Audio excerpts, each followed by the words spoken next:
ગઈકાલે જ જાણવા મળ્યું કે આ જે મેચની ટિકિટો છે ને એ ઇન્ટરનેશનલ સાઇટ પર જે રિસેલમાં ટિકિટો વેચે છે સાઇટો પર એ રીતે એ બધી ટિકિટો મળી રહી છે. એટલે મેં તરત BCAને બી જાણ કર્યું કે ભાઈ આ રીતનું એક કાવતરું ચાલી રહ્યું છે અને બધી ટિકિટો ઊંચા ભાવે વેચાઈ રહી છે અત્યારે ત્યાં આગળ.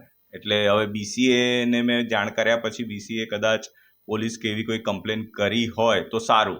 અને મારું માનવું છે કે આ રીતે વડોદરાની પબ્લિકને તો ટોટલી છેતરાઈ રહ્યા છે અને આ રિસેલની ટિકિટો કેવી રીતે સાઇટ પર ગઈ છે એ કહેવું ઘણું મુશ્કેલ છે અત્યારે.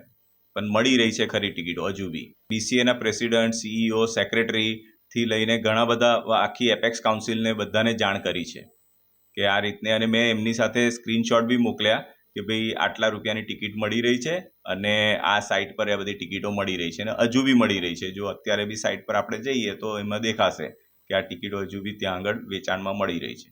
મારા પ્રમાણે અત્યાર સુધીની જેટલી બી ટિકિટો ઇસ્યુ થઈ હોય બુક માય શોથી કે જ્યાંથી બી, અને આ સાઇટ પરથી આ બધી ટિકિટો કેન્સલ કરી BCA ઇમિજિએટલી બધી ટિકિટો રિપ્રિન્ટ કરી અને મેન્યુઅલી વેચવી જોઈએ.